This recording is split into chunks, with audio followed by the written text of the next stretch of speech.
kali ini saya akan membahas tentang bagaimana sih kita melakukan uji validitas di Microsoft Excel. Nah, ini biasanya sangat penting sekali kalian ketahui bagi mahasiswa tingkat akhir yang sedang melakukan penelitian, apalagi menggunakan kuesioner. Nah, di sini kita menggunakan Excel dulu, teman-teman. Nanti datanya juga bisa kita tes uji dengan menggunakan SPSS. Nah, ini biasanya selalu sama ya nilainya. Nah, tapi kebiasaan saya yaitu selalu ngecek dulu di Excel. Kalau udah valid datanya ataupun datanya udah finish, baru saya pindahkan ke SPSS untuk mendapatkan hasil akhirnya. Oke, langkah pertama kita jumlahkan dulu untuk datanya dengan menggunakan rumus sum.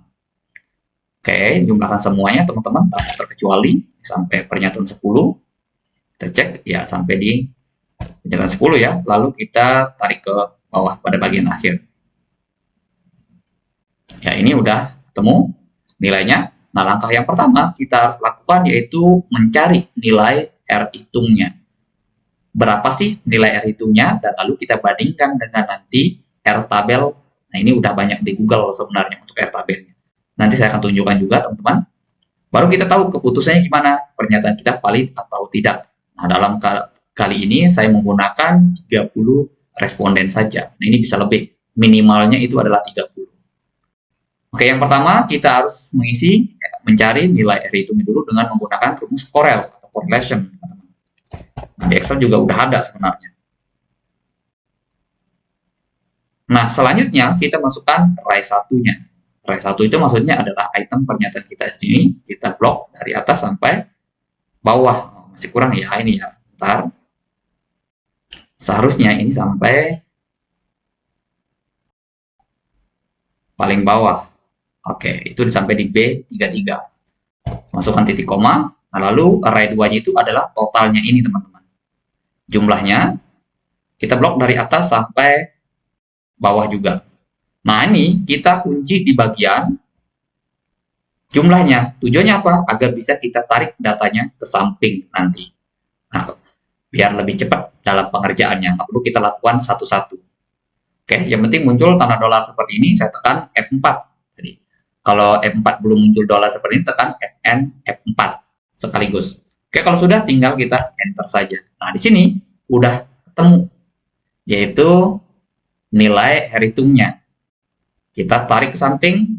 Nah, inilah nilai R hitung dari masing-masing item pernyataan, teman-teman.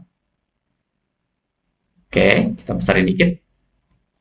Nah, di sini kita masukkan R tabelnya. R tabel ini dari mana sih dapatnya? Itu biasanya ada rumusnya. Itu N dikurangi 2. Nanti total pernyataan dikurangi 2. Nah, kita ambillah di tabel R tabelnya. Ini dia. Saya sudah punya.